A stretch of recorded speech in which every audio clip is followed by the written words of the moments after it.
Iran is becoming a threshold nuclear state. If that were to happen, you'll have a shock to energy prices in the Gulf because there'll be disruption to supply. 3, if China is now going to grow 5% per year, as opposed to at least this year, as opposed to 2-3%, the demand for commodity is going to rise. That's going to fuel commodity prices. So you have all these factors. And there's been massive amounts of underinvestment into commodities. In fossil fuels, because we've been bashing, rightly so, big oil and saying shareholders, stakeholders, don't finance, don't invest into more fossil fuels. That's it. But even high prices of industrial metal and green metal have not led to massive new investments in them, in copper, in zinc, in cobalt, and you name it, because there are all sorts of regulatory restrictions to doing so. It takes years until you find the new mines, you make the investment, and finally you get the stuff out of the ground. So between the demand and the supply side, I think that this year you could have a spike in commodity prices. Goldman Sachs wrote a report at the beginning of the year saying that the entire commodity spectrum, not just energy, this year could go higher by 43%.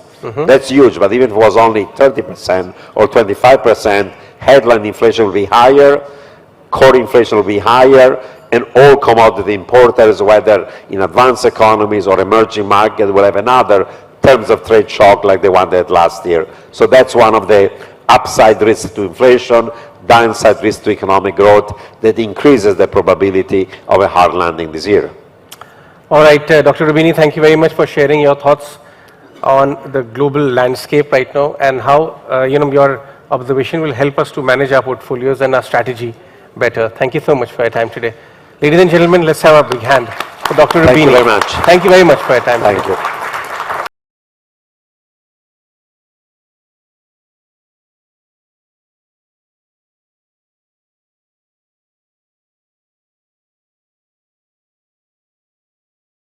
th, 2021, delivering the Independence Day speech, the Honorable Prime Minister Shri Narendra Modi had announced the government's intent and plans to turn India into a global hub for green hydrogen.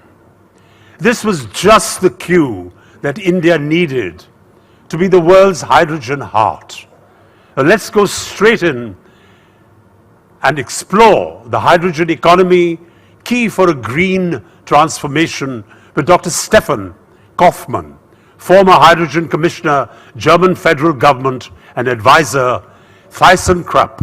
Give him a big hand, ladies and gentlemen.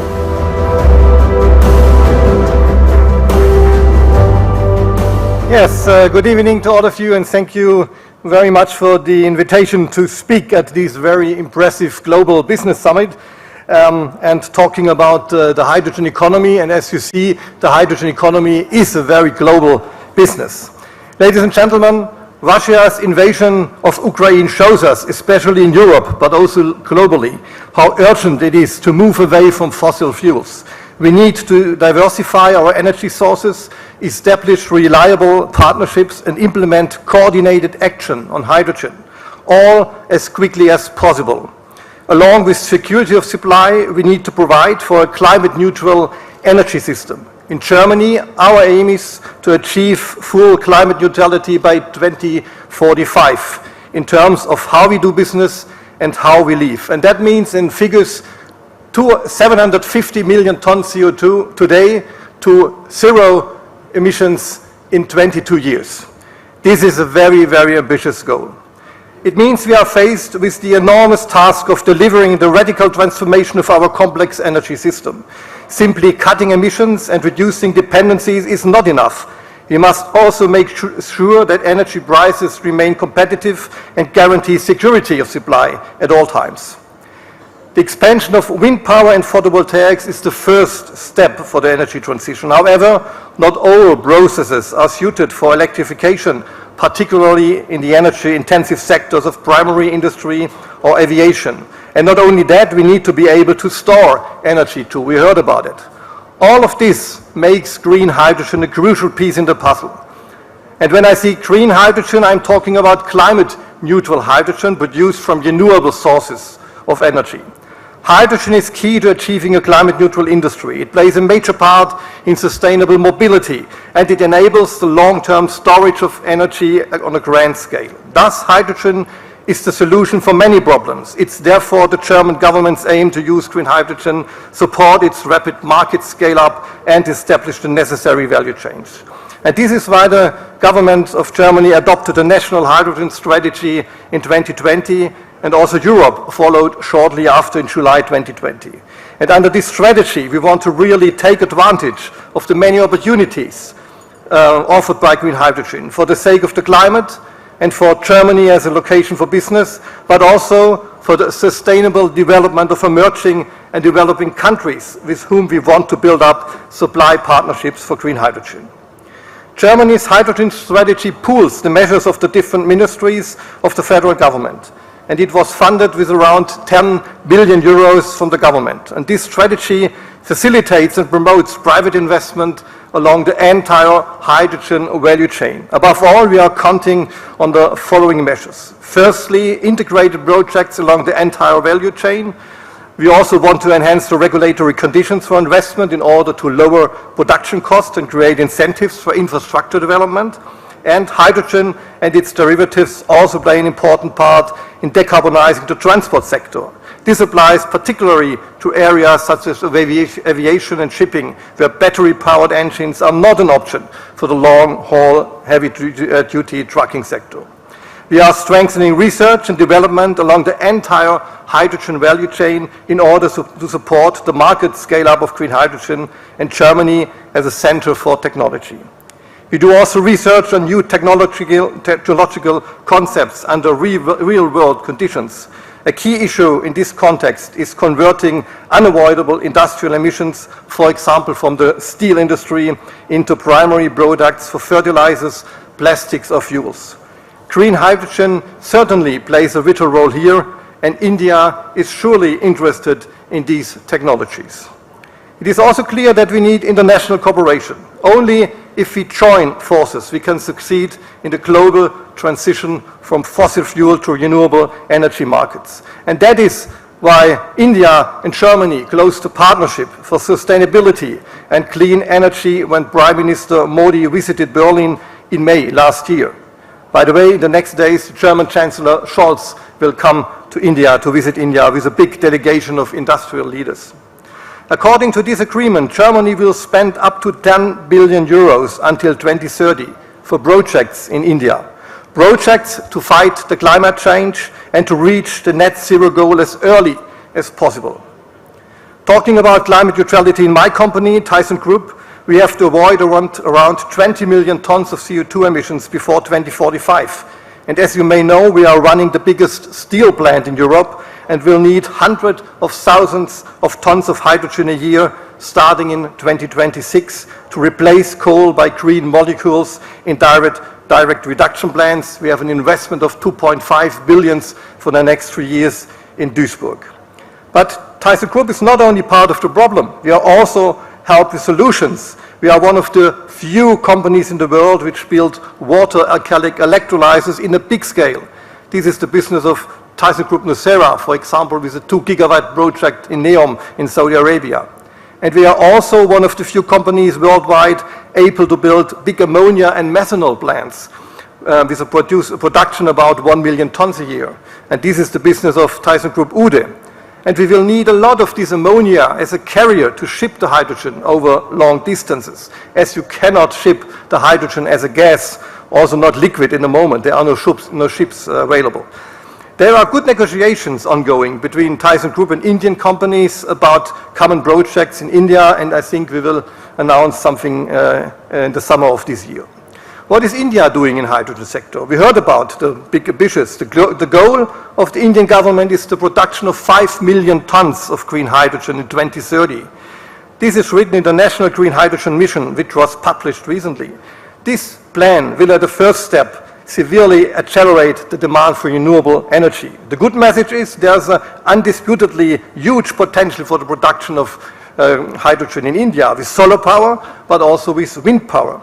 Solar power has the special feature here in India that it is much more stable over the day and also over the year more than most in most of the other countries.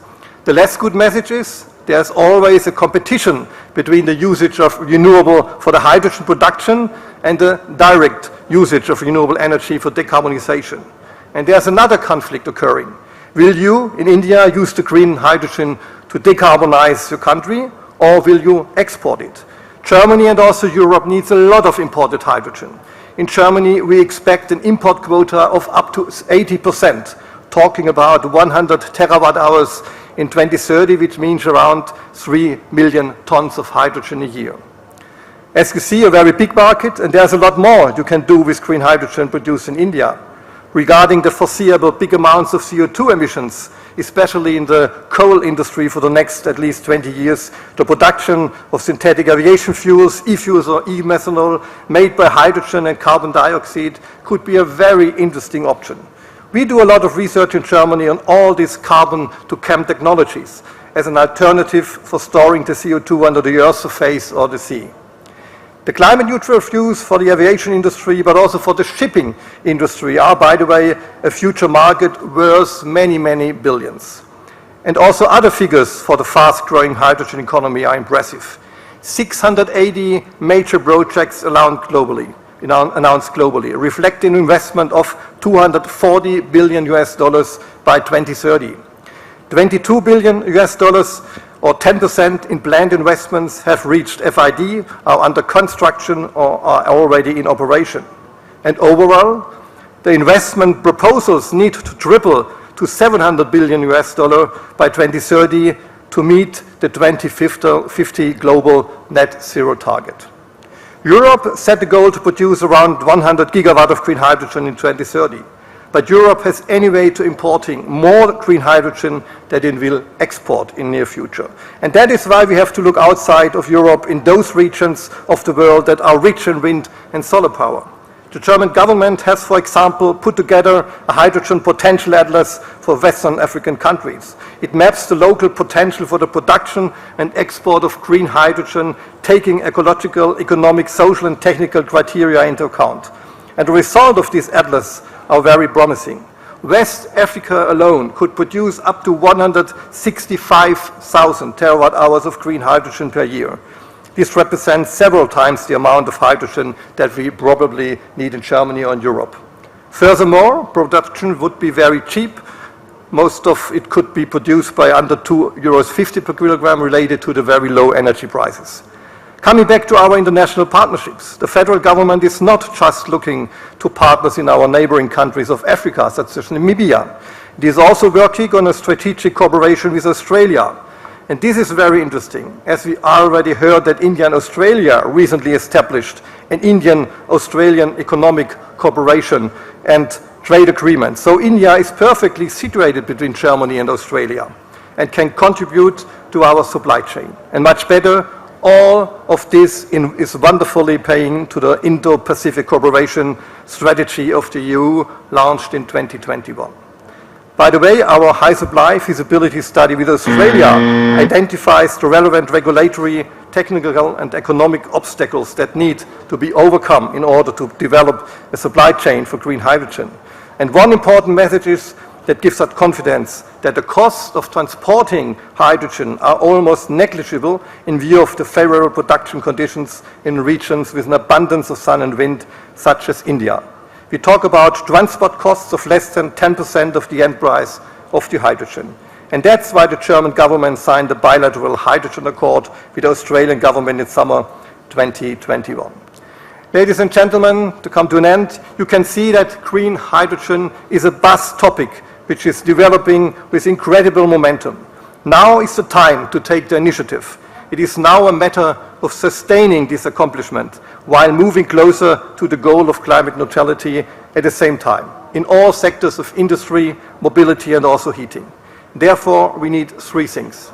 First, technological openness in all fields of application. Second, the fast scaling up of worldwide production capacities for green hydrogen, its derivatives, means electrolyzers, ammonia plants. We have still very low capacities at the moment. And third, sufficient import and distributing infrastructures. We need ports, we need ships, we need pipelines. Let us work together on these challenges. Germany, as a technology provider in India, in his roaring 20s, as we learned yesterday, which is tremendous possibilities under a strong leadership of Prime Minister Modi and very high ambitions on the way to becoming the third largest economy in the world. The slogan has to be, think big and act fast. I wish all of us every success in this endeavor. Thank you very much.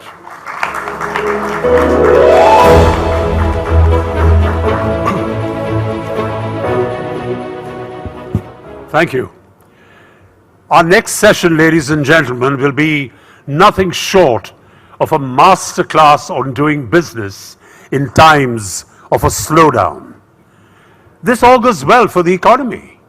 At a time when India, the most populous country, has emerged as a serious contender to become the world's startup capital, it is becoming clearer that selectivity in deal making will be the key to the future. Who better to talk about this than trailblazing startup entrepreneurs and venture capitalists themselves? So please help me in welcoming on stage Ritesh Agarwal, founder and group CEO of OYO. Ashutosh Sharma, India Head, Process Ventures, erstwhile Naspers. Divya Gokalnath, give them a big hand, ladies and gentlemen. Divya Gokalnath, co-founder Byju's. Rajesh Magao, co-founder and CEO of Make My Trip. Lingraju Saukar, President Kindle. Vidit Atre, co-founder and CEO Meesho. They will be in conversation with Surabhi Agarwal, editor technology, The Economic Times, on unicorns balancing growth and profitability. Give them a big hand, ladies and gentlemen. Thank you. Thank you, D.Litt, and welcome to all of you once again. I hope you're having a good time of the 2 days of GBS, and I hope you enjoy this another very, very power-packed panel. I say this not because probably the average age of this panel is what, 35, excluding me, but also because the valuation, the combined valuation of this panel is maybe what, $50 billion, $40 billion? Right. So thank you once again for joining us today. And the topic that we are discussing is profitability versus growth. It's $1 million question, in fact, $1 billion question, because I was reading some numbers and they suggest that in 2021, out of the unlisted 51 unicorns, 9 were profitable. That number went down to 6 in 2022. And this comes at a time when all of the companies are sort of focusing on profitability, maybe laying off thousands of people, cutting out the frills. But at the same time, the profitability is going down, revenues are increasing. So let's talk about what are the reasons behind this. What is focusing, what is probably prompting this focus towards profitability? Is it the times that we are in, induced by the funding winter, induced by the macroeconomic challenges, or the startup ecosystem is finally maturing in India? I'd like to start with you, Ritesh, first. If you could talk a little bit about, your thoughts on this entire debate, because you've said that, OYO is very, very close to profitability, and we've also seen you rethink your listing, right, and maybe waiting for the right moment to hit the public markets. Your thoughts? You see, clearly, I think, like you mentioned, the year 2022 was the year of number of unicorns rising. I believe that year 2023 will be the year of profitable unicorns rising. So I think the same way as you're tracking number of unicorns, I think you should start tracking number of profitable unicorns, and I think every month you will see a few more. As you've been seeing already in the public markets, a few companies have announced EBITDA positive recently. I think the reasons of why profitability is important is, I think, well known, so I will not brood too much on the topic. I will share just 2 or 3 important contexts in terms of the what of it. I think the first and the foremost is a lot of people in the startup world talk about the rule of 40. That is, your growth and your profit margin net should be 40 plus. I think in this new world we live in, the rule of 40 comes with a basic requirement of profit margin. So you do 30% growth, get 10% profit is fine. You do 20% margin and 25% growth is fine. At least that's my big learning, or a simple mantra that I feel is easier for me to understand, my colleagues to understand, broader ecosystem to understand. The second also, I think that how this profitability is coming, while part of it is definitely through cost structure innovation, and a big learning for me is that when you're building a business, you don't just need revenue competency, you also need to use cost as a competitive advantage. But there's a lot of profit coming because of economies of scale. Because technology businesses, there is no capex, right, mostly. Due to which the only investment is the personnel, technology and marketing, which in some place caps out. You don't spend more than a certain amount. So all the additional revenue flows to profit, which is what a lot of companies are starting to see benefit of. For us at Toyo, I think COVID was the time when these losses dramatically increased, not just for us, but everyone in the travel industry. But I think as we've come out of COVID, that has translated quite positively. We've seen that we used COVID to improve our margins, our infrastructure, our relationships with our consumers and hotel partners. And we have now translated that to margins. So we announced 2 quarters this year, Q1 and Q2, Q1 of $1 million of EBITDA, Q2 of 7 million. And I'm sure few of us, Rajesh's business has been creating some fantastic strides as well. So I hope that travel industry continues to see the upside of this rapid improvement in times to come. Right, right. So I think you made a very important point about, profitable unicorns. I think that's what the industry is now focusing on. That's what we are more and more hearing about. Now, I want to understand maybe from Divya, if you could just take this question on, what are your thoughts on being a profitable unicorn? You are in a edtech market, which is sort of not a very established category. You're trying to build that category. Something like that exists for you where you can forego growth for profitability? Yeah, and especially for edtech, right? So maybe I can just start by thinking about the scale. We have 1,200 unicorns across the world, 115th in India. So there is a reason why we are growing at this scale, and I was also looking at the numbers. If you look at the global edtech market is growing at 16.4%, and India is soon to be the edtech capital of the world. We are growing at 40%. These are one of those segments which are very fortunate to, I'll say, have a double bottom line where you can do well and do good, in the sense that you can also create an impact while having strong business metrics, and it's also something that can create impact at scale. Now that being said, you spoke about profitability. I'll take one step back and say that every startup, irrespective of a segment, if you think about it, has 4 stages, right? There is seed, there is early, there is growth, and then finally there is maturity. Now seed is when you first create your product development happens. And then early is when you understand what your product market fit is. How does it work, and you start acquiring your first set of students. So Byju's was actually bootstrapped for the first 6 years. We were profitable for the first 6 years. We were in a model where we were completely offline and we were cash generating and positive. The next phase, which is the growth phase, is where you invest a lot, say in marketing, in growth. Investors put in a lot of money, and that's the time when you want to really scale and have that market dominance so that you're able to enable that sort of reach of your product to the masses. So this is the third stage, and this is when the whole question of growth versus profitability comes in, where you may compromise profitability for growth. But any founder with a long-term vision, knowing that in the long term this is going to be a sustainable business, and sustainability comes only with profitability, right? That is when you set your mind for the long run and you enter the last phase, which I think we are also very close to entering, which is a maturity phase. And it is at this point that your growth happens organically. There is valuation, but there is also value creation, which is very important, especially in education, where you go broad but you also go deep. Right? So, I think I answered your question in a round way, but as a teacher, because I'm a teacher first, I like to go to the basics and then go to the advanced. So, I mean, this is how I kind of look at the cycle of the entire startup ecosystem. So, the question really, whether it's macroeconomic conditions or whether it is the Indian startup ecosystem maturing, no one really knows the answer.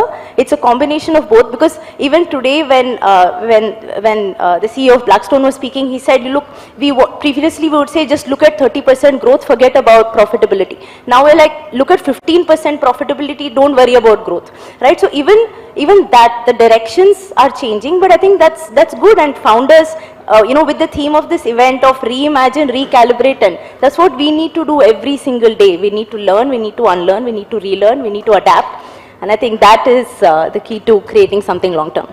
Sure. So, Vidit, I'll come to you next, and you know, like Divya said, that the entire question is about whether focusing on 30% growth and foregoing profitability, or having a 15% profit at the rate of maybe lesser growth. Where are you on this entire debate? Because, you know, we've seen Meesho pivot to from social commerce to maybe a different kind of a model, and you know, hats off to you for taking on the likes of Amazon and Flipkart, right? So where are you on this entire debate? On which side of this entire debate are you on? Thank you, Surbhi. So by the way, I will second a lot of what just Ritesh and Divya talked about, right? If you look at the last, I would say 1.5 decades of technology sector in India, it was about getting to scale. So if you were trying to aspire for the same profitability 5 years ago, I would have said it would have been very, very hard. So if you look at just us, pre-pandemic, we had about 1 million people transacting on Meesho every month. Now we have about 35 million people transacting with us every month, and about 140 million people annually, right? So when you are at such a large scale, you're able to kind of get your fixed costs in terms of marketing, in terms of people. Really, it's very easy to kind of recover that. So you take that goal, you can really aspire for good growth as well as good profitability. So I also feel that the tech ecosystem in India is now getting at least closer to that maturity, where taking this goal does not come at, hey, should I think about growth or profitability? I don't think it's a trade-off in my head anymore. And that understanding, even within our team, took some time, because again, it was not there in the ecosystem in terms of culture, but once it has come, it has become very clear that both of them have to be in the same direction. And I think that has been one of the big things. So internally, we don't take siloed goals of either growth or profitability anymore. The second thing which is also very important is, I think because the stage or some of the law of large numbers where we are at, if you look at our growth in the last couple of years, even last year, if you look at 2022, when we started to focus a lot on profitability, we still doubled our business.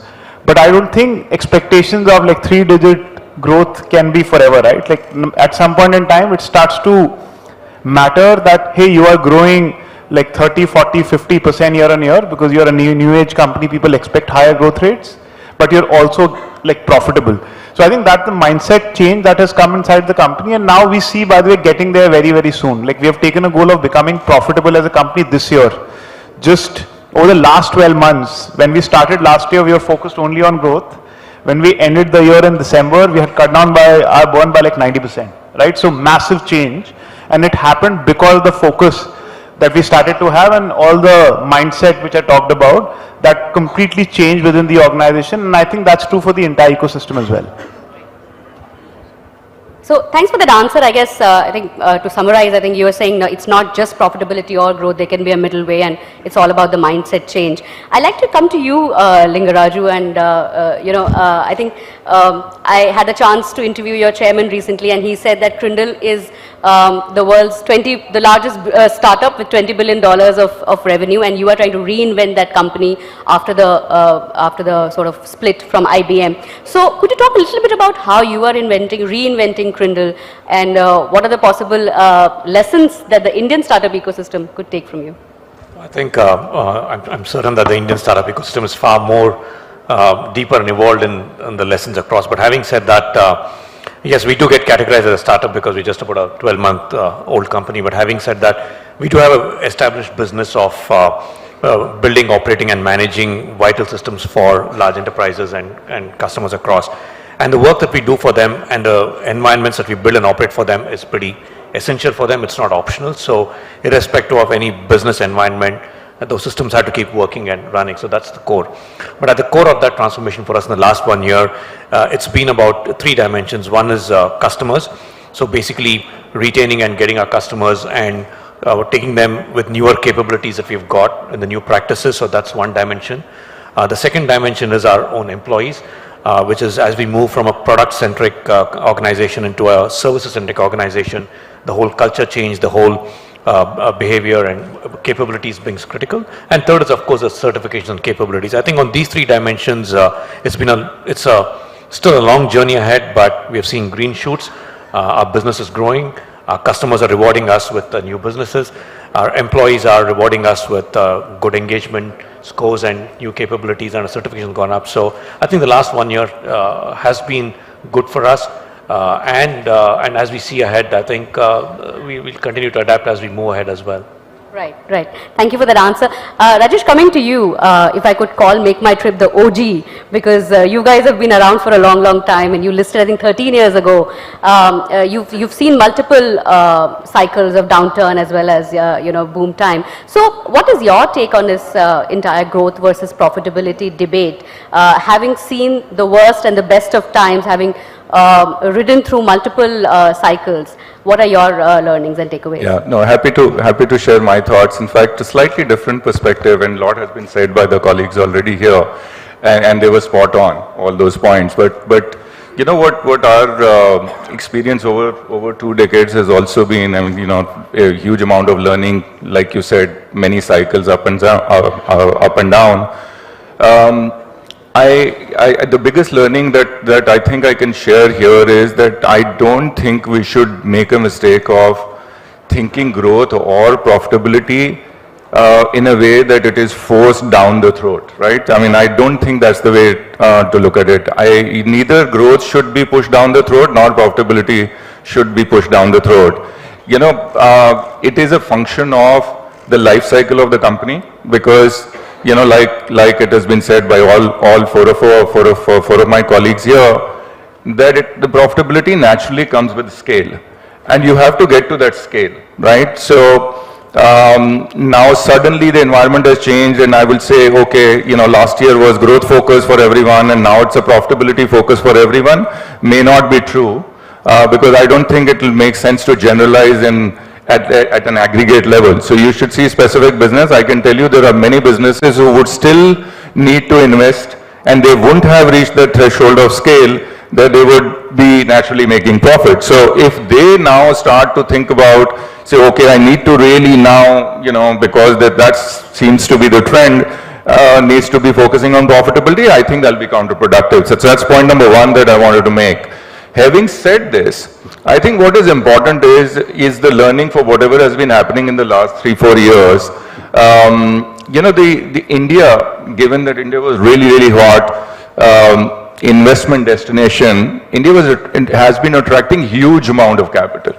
And when there is capital available in abundance, that sometimes leads to all of us sort of getting carried away and making some strategic mistakes of how should we run the business.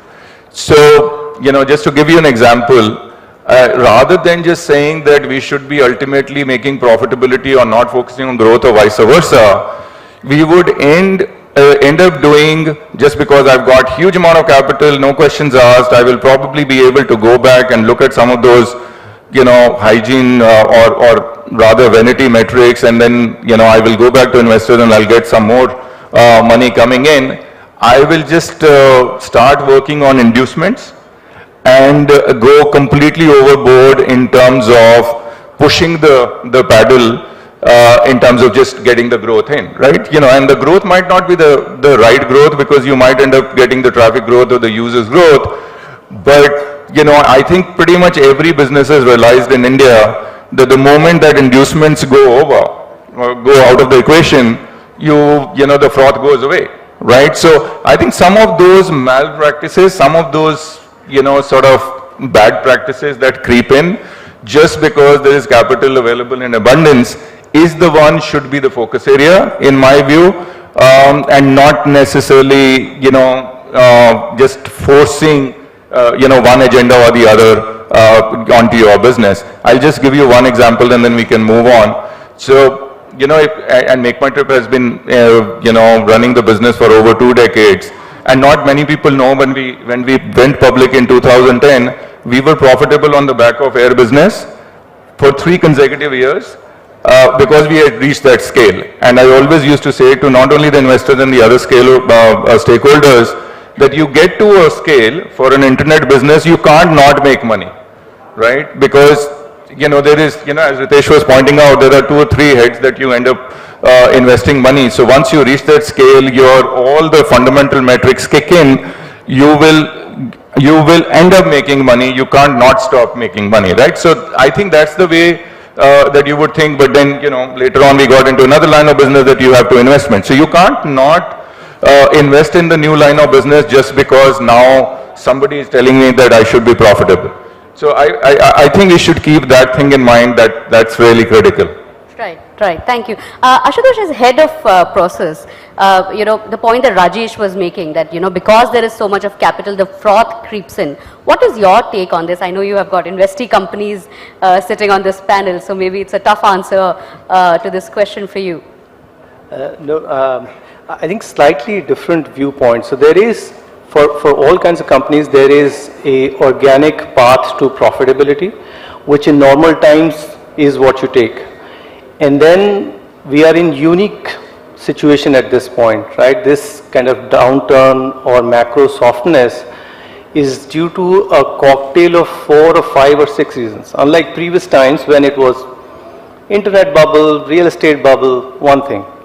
Right, and therefore sort of unique circumstances require unique solutions. And I think if we live this, then there is a fight to be had on the other side. And therefore there is one should take that lens also. While organic paths to profitability is important, but ensuring that you survive this is equally important. As an investor, I completely agree with Rajesh. Look, there is a lot of dry powder sitting on the sidelines. A lot of funds have raised a lot of money over the last 2 years. A bunch of that is not deployed at this time. And the only thing that's gating that deployment is uncertainty. I think high interest rate, low interest rate does not matter. That reflects in price. Uncertainty is something that an investor is wary about. And so as we see some green shoots in the US related to the war, stuff in China, I think a lot of money will come. The initial steps will be tentative, but then within some time, as uncertainty recedes further, I think we will see a more aggressive deployment happen over later this year or early next year, I think. But I'll take you up on that follow-up question on this particular point. Do you think that once the capital is back, some of this discipline which has got imbibed into the startups, or at least the focus towards it, you know, will again get lost? I think as humankind, there's nothing related to startups. We have a very short-term memory. So that's a big problem. And I think we all should kind of remember what we went through at this time. And therefore, while it's, look, I think in low interest rate situations, there will be a lot of capital available. And it's unfair to not use that capital. I feel it's not right. And so you should use it, but always remember at the back of your mind as to what you're going through right now. And always keep that in your calculations as you move forward. Right. Coming back to you, Divya, you know, like Ashutosh said that, you know, we should remember this time and probably what it did to our businesses. How do you think, you know, you want to reinvent Byju's from this current experience, from what the pandemic has done to your business? Of course, the edtech sector in India holds a lot of promise given the fact that a vast majority of our country and its people still don't have access to quality education. So how are you going to pivot your business and what is the long-term focus and vision for edtech? Yeah, and before I start, we all startup founders put a lot of pressure on Ashutosh. We said whatever we say, you have to say yes. Okay, and the best answer, he gives us a check. So he has a check in his pocket and he's promised to invest in that company as we work out. I hope he's not getting mobbed after this. Okay, so you know, you rightly said, and one thing that I've learned is we are pioneers in edtech, but we're definitely not pioneers in perfection, right? So we've learned a lot as we've grown the company. While officially we are 11, 12 years old, but we've been teaching for the last 17, 18 years, and we've seen how students' needs have evolved. You know, they say that there are decades when nothing happens, but then there are weeks when decades happen. And that's what happened in EdTech. Literally overnight, our classrooms changed for the first time in 100 years. All stakeholders, be it students, be it parents, institutions, principals, they all transitioned online. And suddenly there was, I would not even say a spotlight, but a floodlight on EdTech, where there was so much awareness of the benefits of online learning. So prior to the pandemic, prior to 2019, 2020, our biggest challenge was how do we create awareness that online learning is beneficial for students, and we also have been positively disrupting ourselves. So our journey starts that we were completely offline. We went from a coffee shop to a classroom to an auditorium to a stadium, and then in 2015 we completely went online to a learning app, and over there we use tech as an enabler to enhance personalization, to ensure interactivity, to ensure that students love learning all over again. So we've also been positively disrupting. And in 2019, when the pandemic hit, we understood, in 2020 in fact, that the best of learning is neither completely online nor completely offline, but just like everything in this world, it's hybrid. The way we work, the way we travel, the way we live, the way we learn, the way we teach, everything has changed forever. So we adapted to this new normal, and post-pandemic, so now we have multiple formats.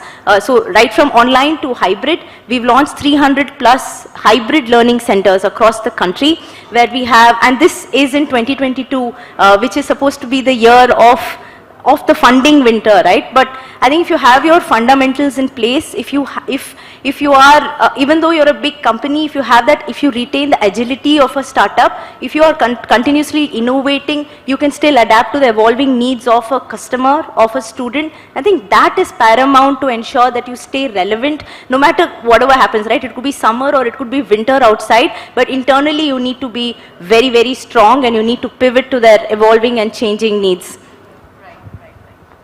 So like you said that probably the answer lies in being hybrid, the way we work, the way we sort of live in these times. Vidit, I'd like to come to you. You know, as far as commerce is concerned, we've seen huge growth when it comes to e-commerce. We've seen different kind of models evolving, 10 minutes delivery, 20 minutes delivery. We've seen Meesho also pivot from social commerce to a model where I think you're trying to be more in the affordable category and competing with the likes of Amazon and Flipkart.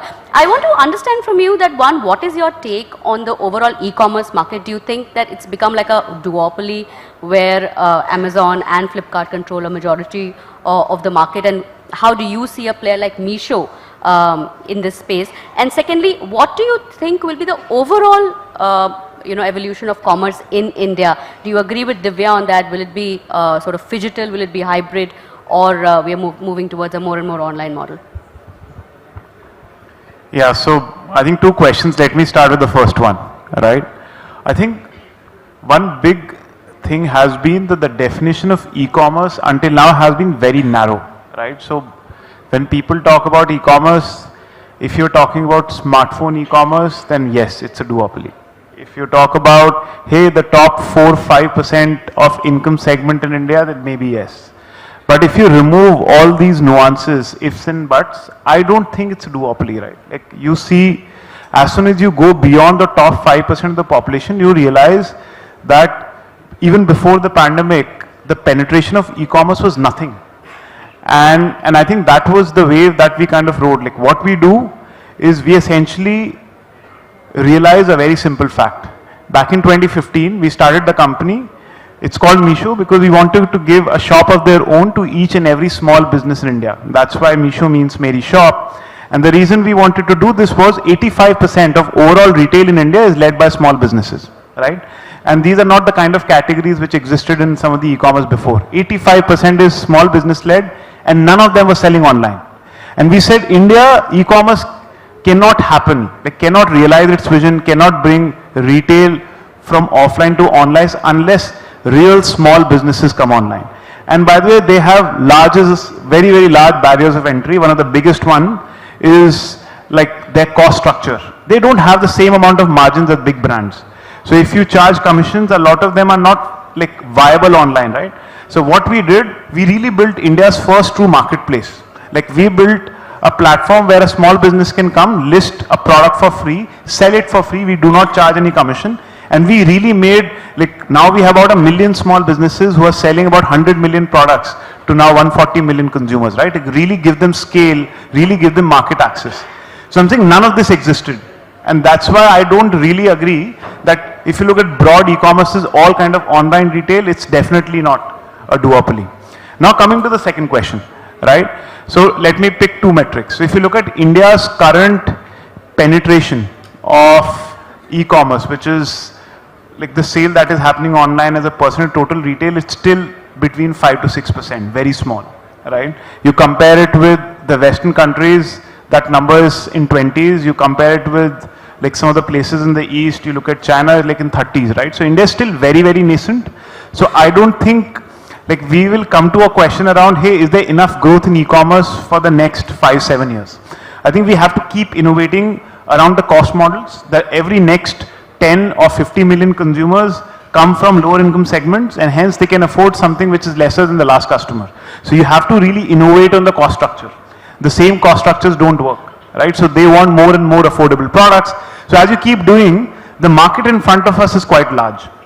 The second thing is, as I was talking about even earlier, we just look at our internal metrics for 2022 as compared to 2021, and I'm talking about calendar year, we doubled at a year when we are focusing a lot on profitability.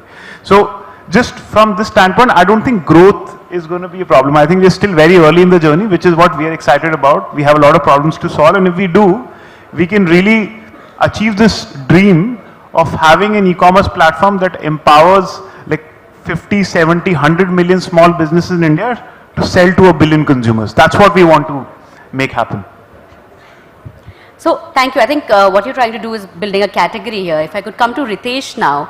Ritesh, I think when you started Oyo, there was nobody like that, and you continue to be the market leader in that category. But I think the pandemic shook you up a little bit, and then you came up quite fast from it. So what is your sort of lessons from the pandemic, and what do you see the future of your business post the pandemic? How are you reinventing yourself to be profitable at the same time, making sure that your growth continues? Yeah, look, I think a few months back, I think I was discussing this in one of the panel where the question was, which cities do the best in Oyo? And I said, places like Banaras, Coimbatore, Ujjain are the ones spiking. Today is Mahashivratri, and I'll tell you this, that cities like Coimbatore, Ujjain, everywhere where there is a big Shiv temple, I think they are sold out, and we are having to find places in other cities to be able to host customers. The reason why I wanted to start with that is to say domestic tourism is at the heart of the new generation growth that's coming in travel. We are sitting in this hotel, a lot of you travel around the country. Absolutely every hotel you'd stay in, people would tell you that earlier, especially in upmarket and mid-market segment, people would say that earlier we had some inbound customers and some domestic customers. Now it is almost entirely domestic travel. So I think domestic travel is, in my view, at the heart of what tourism will be in times to come. And I think having a predictable, trustworthy place, which Oyo solves for, is at the is an opportunity there. I think COVID. Now I'll sort of go back to COVID and come back into the future of reinvention. Right before COVID, we had a year of 300% year-on-year growth, with revenue of little over 10,000 crores, FY20. So, and people used to tell me, 9 saal se growth ho rahi hai. So, in 10 years, once there is an economic down cycle. So, we thought an economic down cycle could mean a 7, 8, 9, 10% revenue drop. Then came COVID, which removed any academic principles of downturn, and revenues dropped by like 60, 70% overnight. But good news is the strategy remained the same. You have to look at your cash, cost, and innovate. So we did all those three things, right? We tried to maintain cash, raise new cash. We raised 660 million in the middle of COVID. We improved our cost structures. I fundamentally believe that along with revenue and growth, cost competency, especially in businesses in India, will be a very critical competitive advantage in long term. In air business, I'm sure you've seen how Indigo has become a leading player, building that as a competence. Aditya was on our board, was instrumental in the early years there. And I think the third thing, which is innovation, is being the big reason of our revamp over the years. And let me just take a minute to explain you what we did there. The first is focus. And I'm sure every business on this platform is getting down to what are the 3 things you're going to focus on, 2 things you're going to focus on. So we said we'll do only hotels and homes, and we'll do it in India, Southeast Asia and North Europe, which were our core markets, or markets where we had reasonable market position. We focused on business model that worked for us. So we were operating a lot of hotels before that. So we moved to a franchise kind of a model in our broader ecosystem, and I think that sort of worked for us. And we also did management contracts along with that, but I think almost entirely asset light. I think the third thing that we did, and in my view probably the most crucial, is we said we are the largest platform of predictable rooms in India, Indonesia, Europe. We will get every consumer demand that exists. So which meant in India, when Vande Bharat mission was, I'm sure some of you may have heard about Vande Bharat, it was the world's largest repatriation mission. We probably were one of the largest providers of rooms to Vande Bharat mission in India, Philippines, Indonesia, and equivalent platforms in Indonesia and Philippines. In Europe, people wanted bigger houses to be able to work from. So all our houses became domestic travel oriented, where people started going to our places and staying for equivalent events. So my view is that this is the world of being boring. So we believe that, like Vidit mentioned, we are a very small part of the market. I think 4-5% of the Indian market in terms of unbranded accommodation. So our view is all those hotels deserve to get upgraded to give a better room, a better washroom, a better check-in experience, and our job is to just keep improving that and compound it over the years. So we are not interested in doing new businesses, new geographies, but I think in our core markets, in our core business, we want to continue bringing best services to our customers and maybe premiumize more. So I think our segment called Oyo Townhouse has been doing very well. Consumers are increasingly saying they want to upgrade from that 1,000 to 2,000 segment to 2,000 to 2,500, some of our customers. So we are increasingly getting them more and more of our townhouse products, which hopefully will do well in times to come. Right. Thank you, Ritesh. Rajesh, I want to come to you. Like Ritesh mentioned, that from a point where the business was growing at multiple double digits, it crashed to 60-70%. I'm not sure what are the figures for you, but we are getting mixed signals right now. Everywhere we go, airports are full, hotels are full, restaurants are full. At the same time, we are hearing of gloom and doom news, right? Layoffs, microeconomic concerns, etc. So how would you kind of spell it out? How do you foresee the market coming up? Yeah, sure. And by the way, the number for us was 95% down. Yeah, it wasn't even 60-70%. So it obviously, everything came crashing down. And it was the mother of all kind of crises, we all sort of faced. The entire industry pretty much faced that. So, from that perspective, very quickly, it was just a two-pronged thing for us. And then I'll come to your question. One, of course, was crisis management, like all of us did. And, and get back to the basics and then figure out what you want to do. And, one of the biggest things that at least we picked it up was huge amount of automation, because we had the entire tech force suddenly free because hardly any business was happening. And we said, why don't we just make the best use of, the entire engineering team and figure out, the neglected areas, if you will, in the past, because when the business is happening and, growing at a pace, you don't really get a chance sometimes to just, do some of the important projects. They take a backseat because something else is happening all the time. So that was one, and then I think the second track for us was very important, was that, while we are all doing crisis management, but, what is going to be the life post-pandemic? How would travel look like? What could be the future potential avenues, the new avenues of revenue streams, etc.? How would we, can be even better future ready as we come out of the pandemic was our focus area. And, and that was hugely, in the zone of making more investments in the area. So we built multiple platforms, we got into new segments of business, corporate business, we built a platform for travel agents, like Vidit was also saying that India is not necessarily going to be all online. We all have realized, all the internet businesses, whether they were like, early in the game or they just recently joined, that it is going to be a hybrid way of doing it, and therefore can we just build capabilities to be able to get that segment of demand as well. And then, believe it or not, we actually in the middle of COVID launched in the new market in the GCC as well. So the idea was that, while you're managing crisis, and it's not that, and maybe some learning was there from the past that we had seen the crisis and they will go. You have to manage them, but you don't need to panic. You also focus on what is going to be the life and how's the business going to look like post-pandemic was our focus area. But coming back to the question that you asked, that how do we now see, like, you obviously see, as Ritesh was mentioning, huge amount of traffic, huge amount of, hotel occupancy, and driven by largely domestic tourism right now, which has been, by the way, a great sort of revolution all of a sudden, and I think that's potentially definitely going to drive the future of I would say even the overall India, the whole domestic economy, because it has actually come to life in terms of just size and scale, and the sheer amount of sort of disposable income that has improved over the last 10 years and so on. But if you really see overall just in the travel sector recovery, there are 2 or 3 important things I think we should not miss. While we are very optimistic about, I think the future outlook is all positive. India is better poised relative to the entire world, whichever metric that you want to see, that we are all aware of. But if you look at, just very closely some of those numbers, and I'll tell you that, while you will see anecdotally airports are all busy, domestic tourism has come back and domestic travel is almost 100% recovered. But international travel is still not fully recovered, right? And it took us like 3 years, and 2 years was pandemic and 1 year full recovery.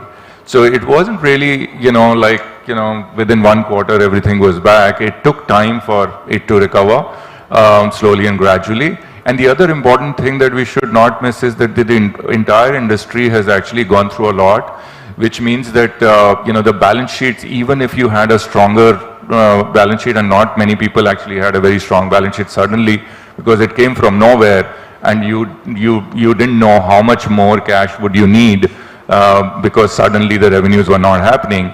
And so everybody is sort of busy managing their cash flow really tightly, and which effectively means is that there is a demand and supply gap driven by a lack of capacity. And that's because you're focusing on huge amount of load factors touching like 95%. I'm talking about airlines too, for instance, and making sure that the cash flows are better, we become profitable, we're generating some more cash, then I will put more planes. Long-term outlook is not a problem. We've all seen historic Air India order. Indigo is going to follow suit. Long-term is not a problem at all. But short term, I think it's going to be a tight fiscal discipline for all of us, which effectively means that there's going to be a gap, and therefore the fares might be high. And we've all seen the fares have been high. Even the ARRs have been really good, because earlier there was leisure pent-up demand, and now there is business travel pent-up demand, including conferences, events, and you can see all happening across India.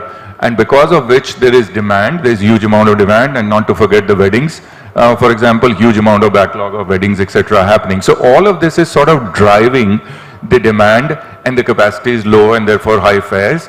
And at some stage that rationalization has to happen, and that'll happen when airlines will get into a position. I was very happy to see Indigo declaring profits, for example, but all of them in the ecosystem, some of the hoteliers have been declaring profits, etc. Hotel chains have been declaring profits as well. And once all of this cycle plays out, you will then be entering into a steady state, and then the demand and supply sort of routine steady state cycle would go on. Till then, I think we will see a little bit of an up and down, as it happens. And, like I mentioned, international in any case is going to take some more time. So maybe I think it's all about sentiments right now, and if I've understood it correctly, or what Ashutosh was saying was that it's the uncertainty which is kind of stopping the investors from putting money, right? So if you could do a little bit of crystal gazing for us, you know, this funding winter I think started the end of 2021, 2022 starting. How long will it last? I know that Divya and everybody else is going to listen to this answer very, very keenly. Well, I'm not in the business of crystal gazing for sure, but let me say this, I mean, coming back to the point I made, right? It's a very unique situation this time. There is a few things at work which has led to this. And so it's a cocktail with bunch of different stuff. So we don't know how long or how bad the hangover will be, right? So having said that, I think there is green shoots. US has priced a few IPOs recently. The situation in China has changed vis-a-vis zero COVID policy. The war in Europe, there is some stalemate kind of a situation. There is no escalation anticipated anytime soon. Inflation is kind of flatlining in the US. So I think all those are green shoots, and therefore there is a part of me which says that probably we are a couple of quarters away from inflation then trending downwards, and then of course that really will help the capital markets. Now having said that, I think I always feel that this is going to be a fascinating year for a PhD in economics to look back at 5 years from now, because we will have a bunch of these starts and stops, and oh my god, the market's opening, let me deploy 100 million. Oh no, shit's hitting the fan, let me step back. So I mean, I don't honestly have a good answer, but there is green shoots all around. So let's see.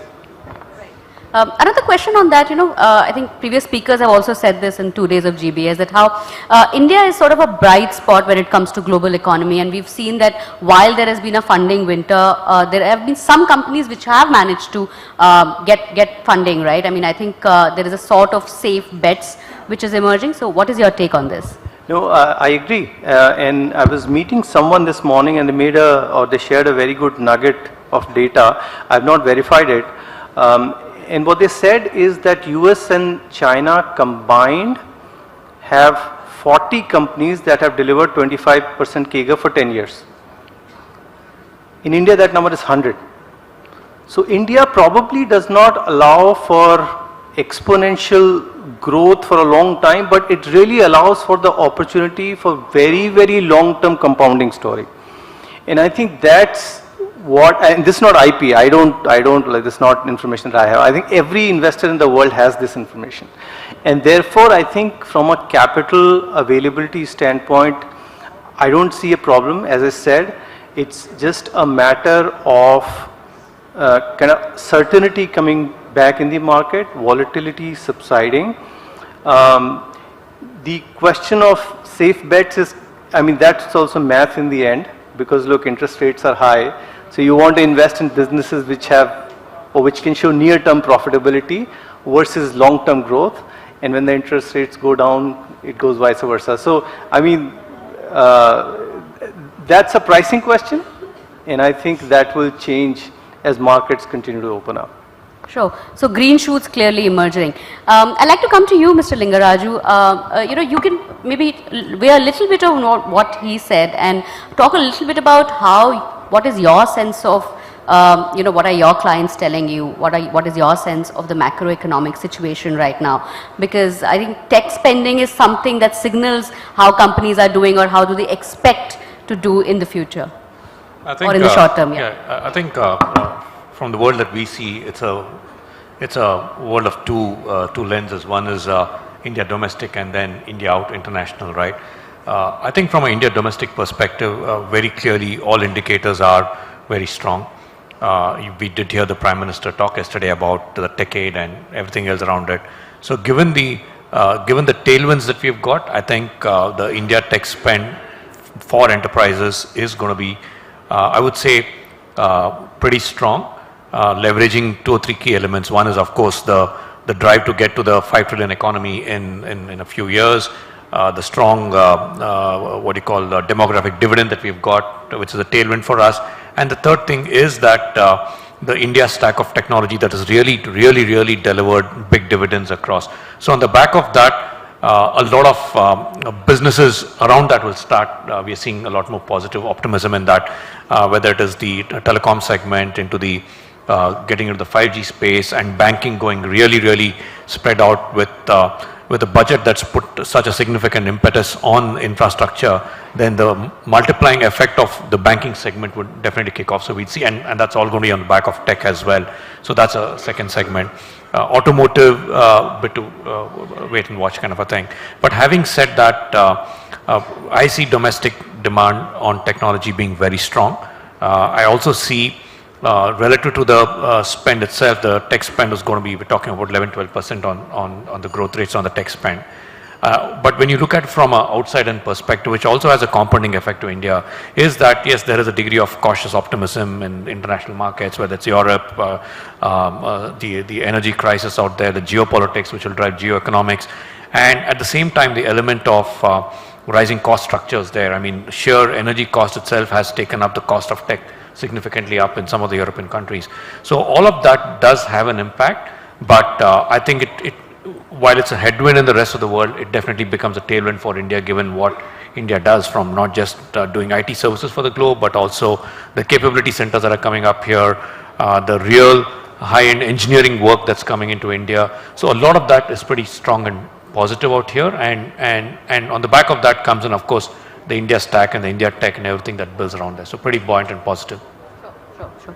Right. As far as startups are concerned, I think one of the stuff that has really headlined the news in the last 6-8 months has been the layoffs. And I was talking to the global CEO of Google and Microsoft recently, and both Sundar Pichai and Satya Nadella said that some of the companies maybe have overestimated the pandemic-driven trends, and some of that they thought that would be permanent. Some of the change in mindset, or the way people shop, or the way people consume content, right? That might not have happened, which led to people over hiring, and now sort of prudence coming in and realizing that maybe they have to cut costs and let people go. I want to understand from you, what is it that led to layoffs in India? What is it that led to layoffs in Indian startups? Maybe Ritesh, you'd like to take that question, and maybe after that Divya can take it.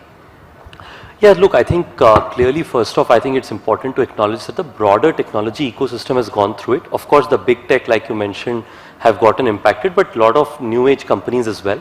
But it'll happen at some point of time. I think companies in the travel space had to deal with the reflections of saying that, well, we should try and redesign our company for what our business will be like during COVID. The same probably is happening for companies who during COVID probably saw a lot of growth, but now have to redesign their business in the last year. But I think that learning or a sense of reflection will come to companies at some point of time. So I think due to which I'm sure companies are learning from it and trying to redesign their business for the long term. My view, that said, is that we should not mistake some of the redesign and layoffs at this point of time with saying that entrepreneurship or new age companies' growth itself is stunted. You should know that the speed at which new entrepreneurs are building new businesses is unprecedented. I come from a place called Raigada in Odisha. I don't know how many of you would have heard about that place name. Every day I get like an email from somebody from Raigada or Koraput or Jaipur saying I'm starting a new business in digital, or some people in offline or in manufacturing, depending on what's their interest. So I believe that this is the right time for people to build great companies. I think 2016, while it was not like now, I think 2016 was also a period when capital raising was hard. But a lot of new age successful companies got built, same in 2009. So I'm sure there will be fantastic companies that get built. I'll just end with saying that I think, while there are challenges, I do see that a lot of companies are also recruiting as we speak. So there will be capacity building, and new age companies will continue to be big drivers of new job creation as well, right? Like every month, if we add a few hundred hotels, those hotels will employ each one of them probably 5 to 10 extra staff. So I think fundamentally the job creation will continue to go ahead. I think clearly there is a learning for companies, including ours and the travel industry during COVID, and companies which, like you mentioned, like in the big tech post-COVID, but people will come out of it, and I'm confident that you will see, that they'll have compounding growth in both top line and profit in times to come. Right. So with mass layoffs, I guess there's also job creation happening in different segments. Divya, would you like to share your thoughts on this? What do you think? No, I think Ritesh actually beautifully captured it, right? What exactly is happening at scale. And while it is the unfortunate truth that a lot of big companies had to let go of some of their most valuable people, and we also faced that, right? We had to unfortunately part ways with about 5% of our workforce. And while I can't speak for every company, usually why this happens is because of, say, an economic downturn, like, or a shift in consumer behavior. There's so many reasons why it could happen. For us, it was because we had acquired 15 plus big companies with so many people, so there was a redundancy in role. So there would not be growth for the people who were in the system beyond a certain point, and that's why it unfortunately had to happen. But again, like Ritesh said, the job creation far surpasses the job loss, especially in India with the kind of demographic dividend that we have, the potential that we have, and even we at Byju's are actually net hirers. So we are one of the top 30 private companies who create jobs in the country. We are probably the world's largest job creators for teachers. So we have 20,000 teachers who are employed with us, teaching from India to the rest of the world, most of them women. So it's creating a new economy of jobs, highly respected professions. So while there is a dip on one side, there's also a larger uptake on one side, and that's where the potential lies. And like Ritesh said, there are so many companies starting up right now because this is the age and time of a digital entrepreneur, right? Now, flexibility is the word that everybody looks for. And I always joke, Surbhi, I say that women wanted flexibility forever, but now since the entire world wants it, we all get it. So this has given a huge boost to the kind of jobs which are available, and like net, I think it's moving in the right direction. Right.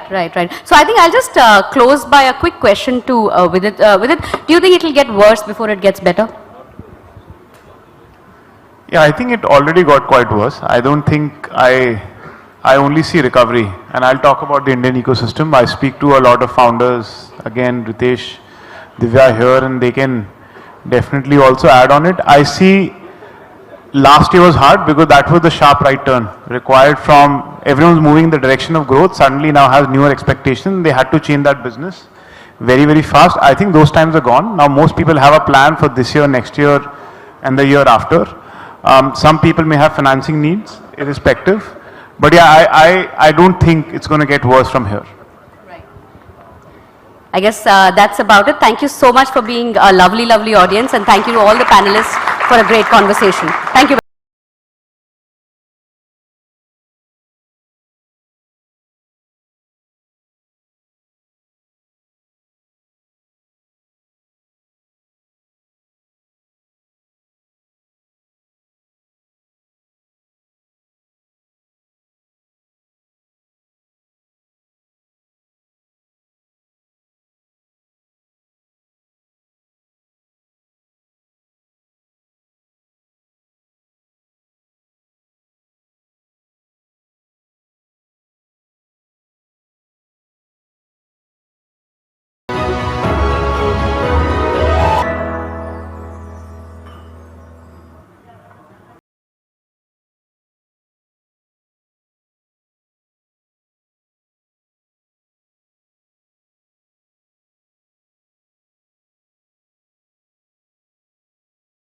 Thank you for that wonderful panel discussion.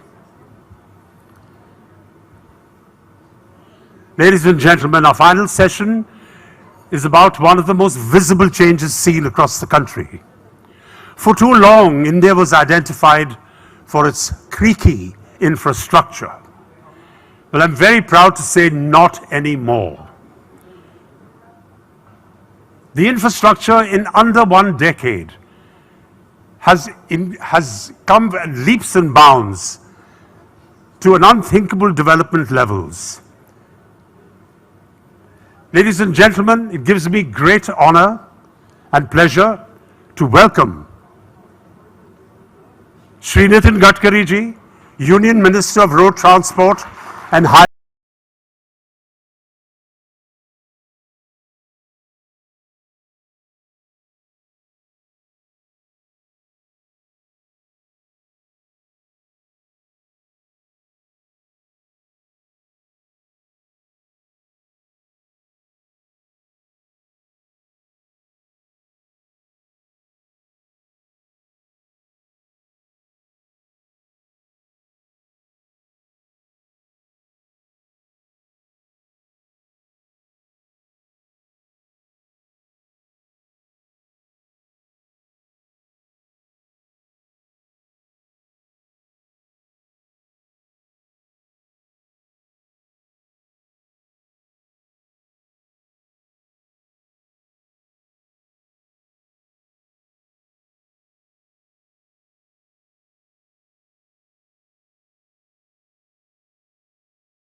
Mr. Vinit Jain, MD Times Group, Mr. Bodhisatta Ganguly, ED Economic Times, distinguished dignitaries, invitees and all my dear friends, ladies and gentlemen. The vision of our Prime Minister is to make India as Atmanirbhar Bharat. The target given by the Prime Minister is of making of economy of $5 trillion. And now presently we are the fastest growing economy in the world. Anywhere for any industry, trade and business, infrastructure is very important. The water, power, transport and communication, without that we cannot develop industry, and without industry we cannot get capital investment, and without capital investment and industry we cannot create employment potential.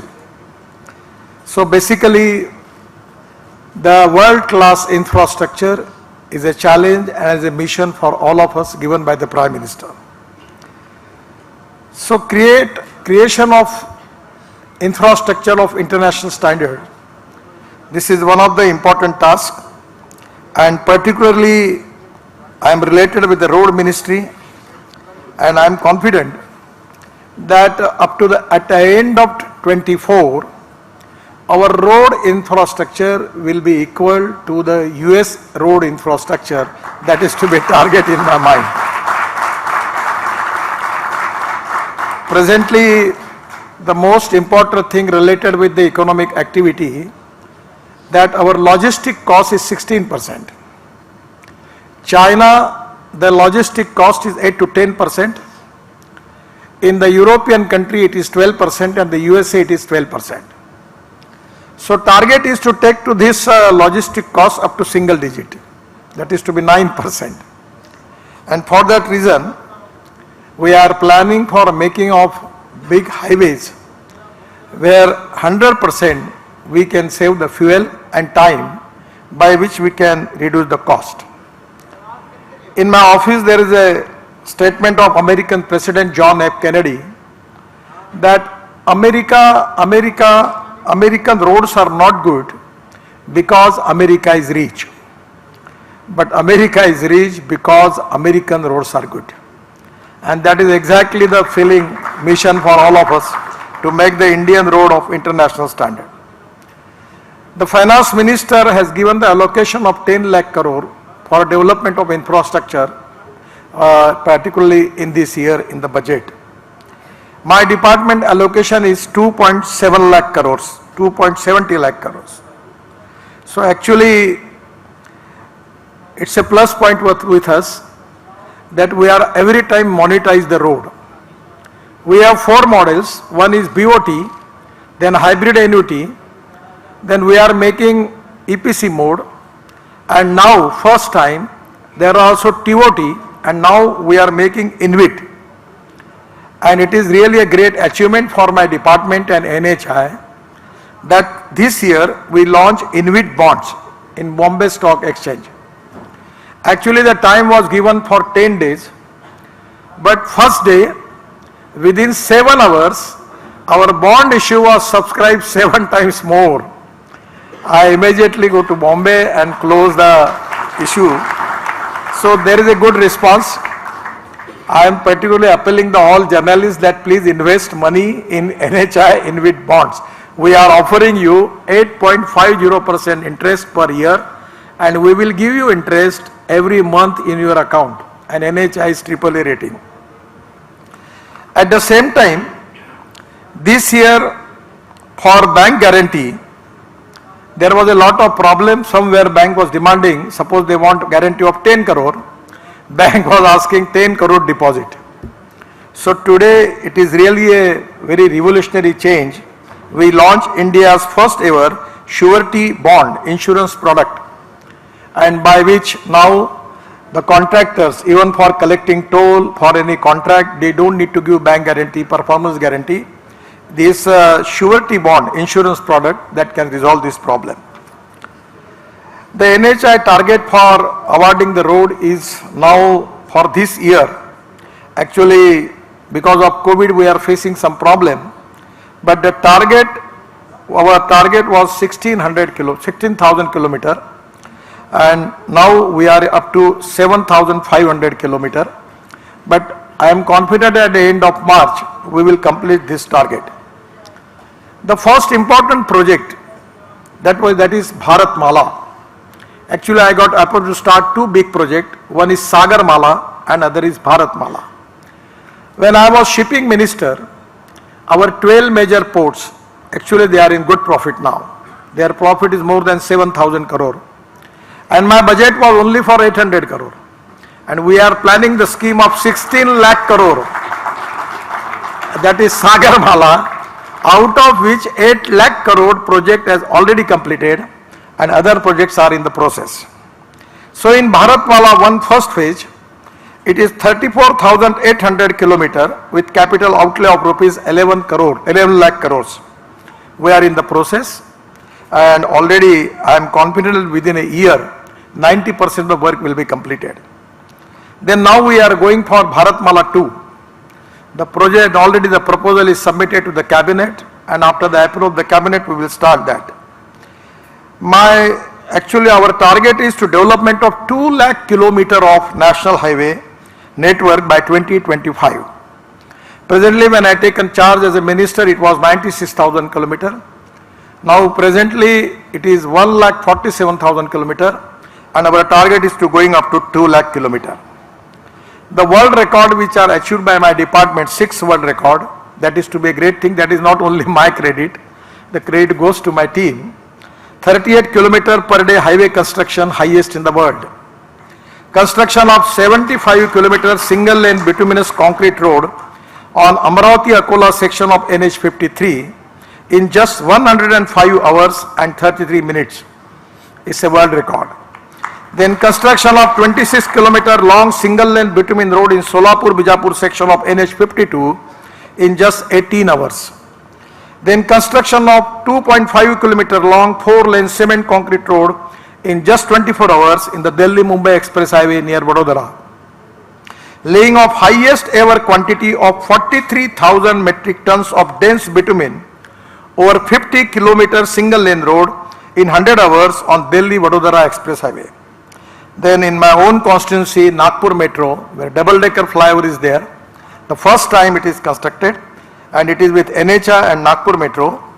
The Asia longest multi-layer double-decker viaduct, 3.2 kilometer long, built on single column with 3 metro stations. That is also what they are the world's 6 records achieved by the ministry.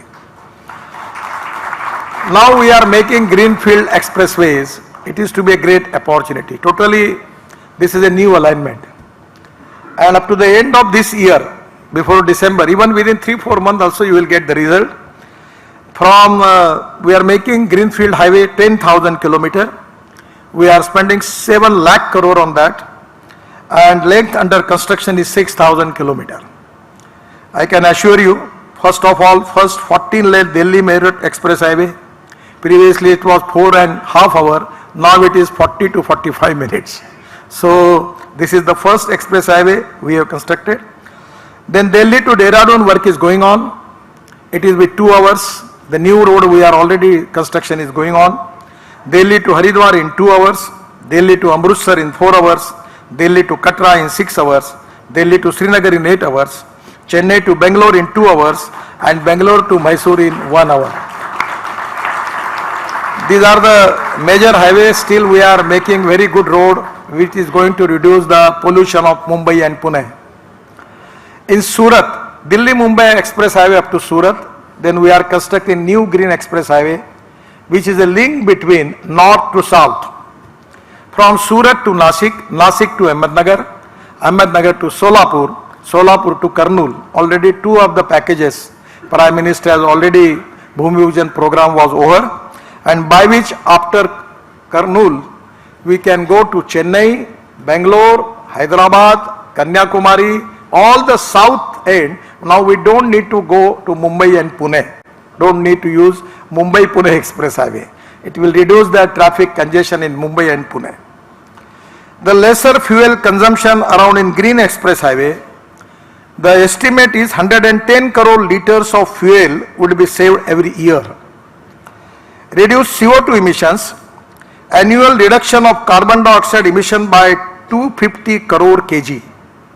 That is to be achievement, and my ministry I am doing is a very favorite subject to me, because we are working on ethanol, methanol, biodiesel, Bio-CNG, electric and hydrogen. I have got flex engine car that is 100% on ethanol from Toyota. 40% the car is generating power and 60% petrol. In place of petrol we will use ethanol.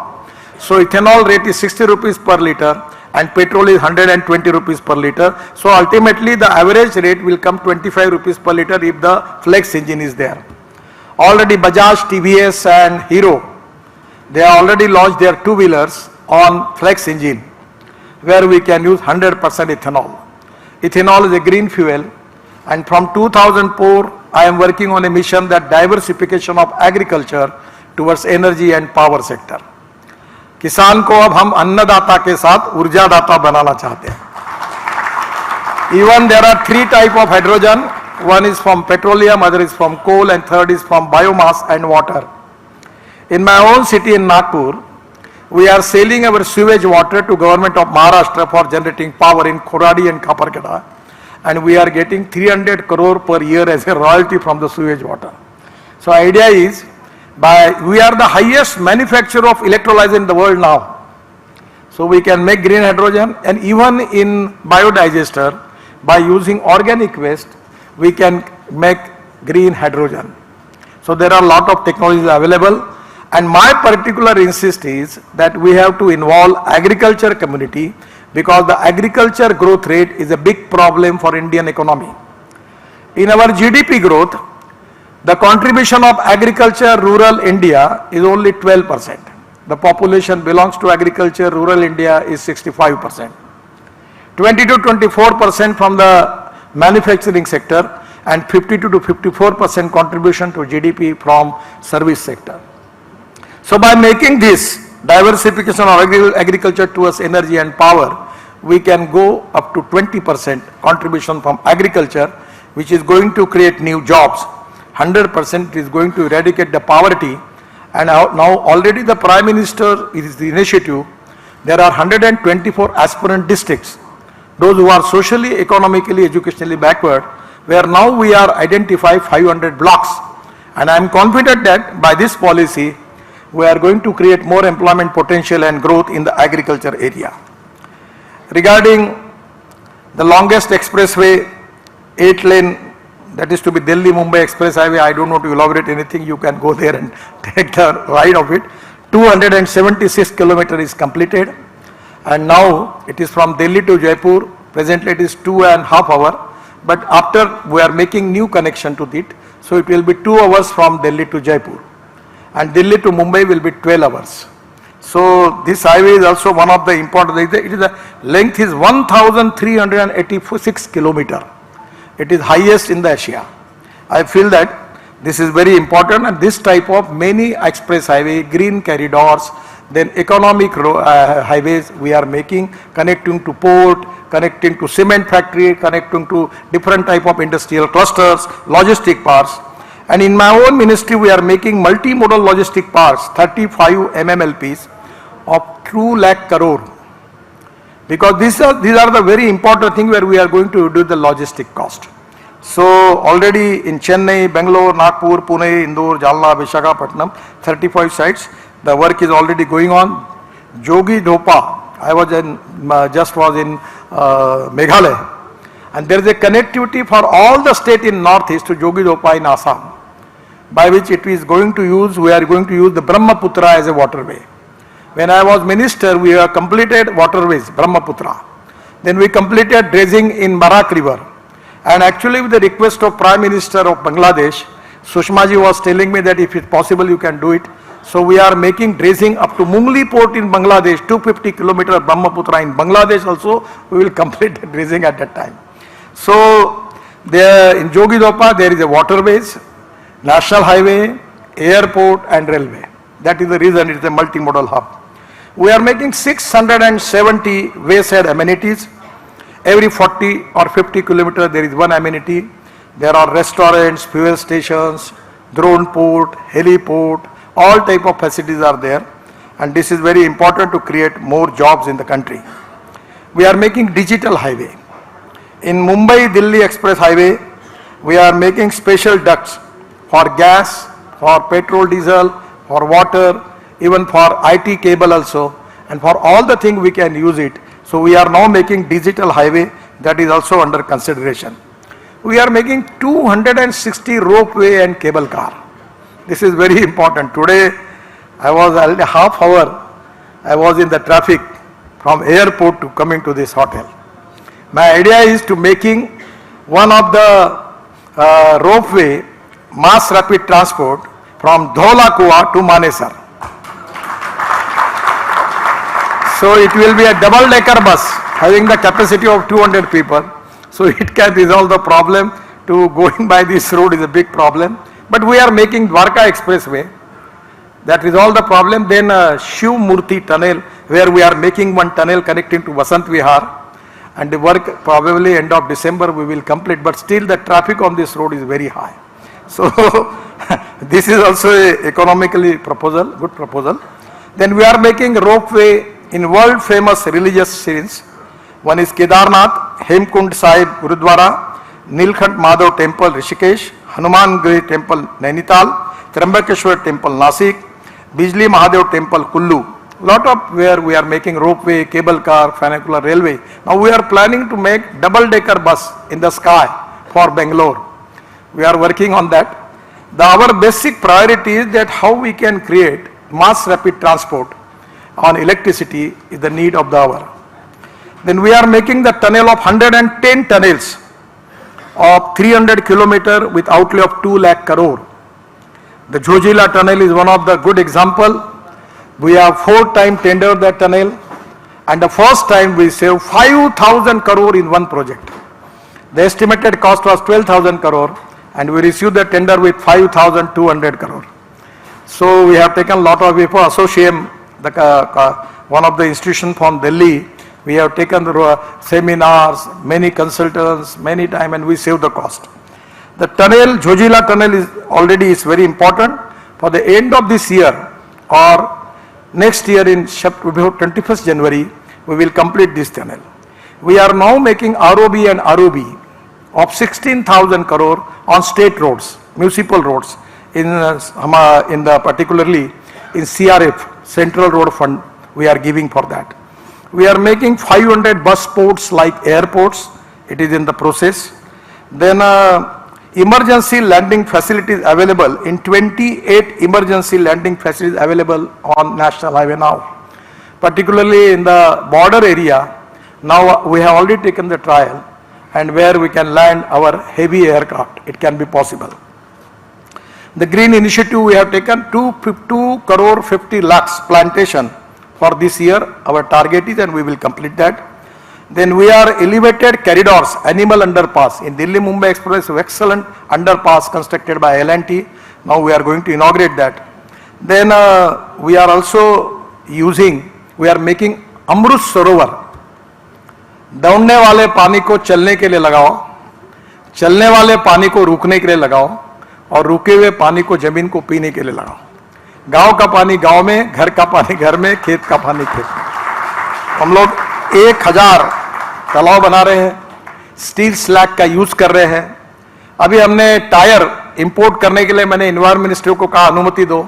15% waste tyre की bitumen में rubberise powder हम use कर रहे हैं. 30 रुपए kilo है और 50 रुपए किलो बिटुमेन है. फिर प्लास्टिक यूज कर रहे हैं.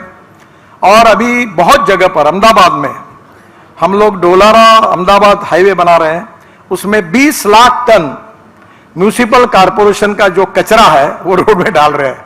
तो now my mission is how to use municipal solid waste in road construction. That is to be one of the important agenda for me.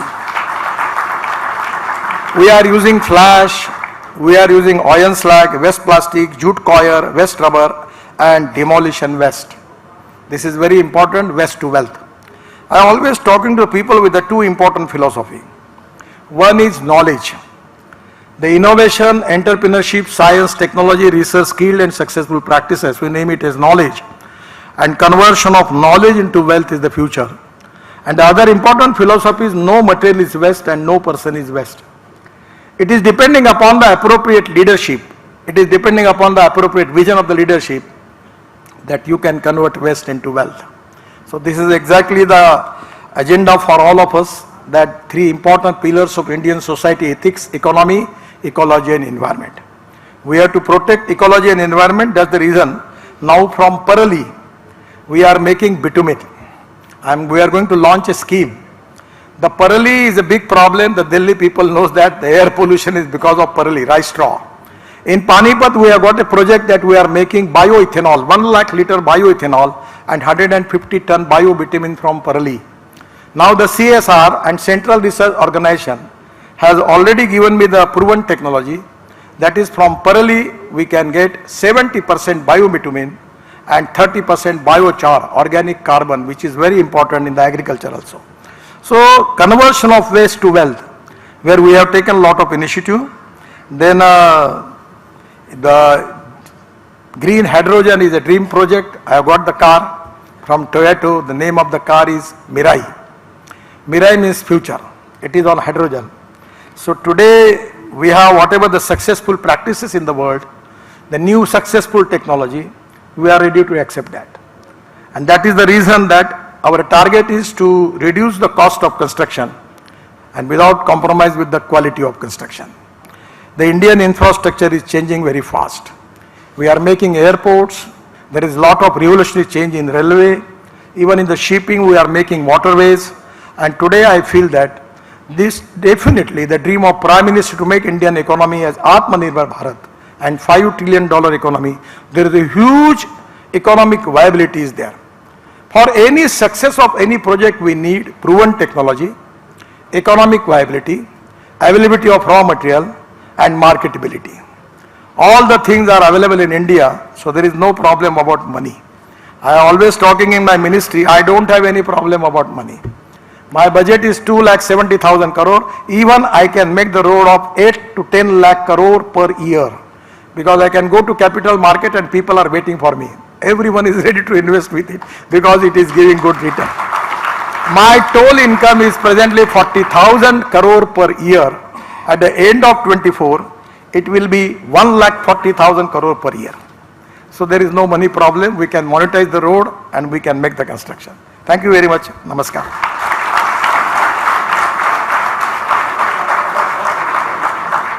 May I request you, Honorable Minister, to be able to take a few questions if you like, if you have the time. 2 questions then. Thank you very much, sir. If you would please raise your hand, and the gentleman there, can you give him a microphone, please?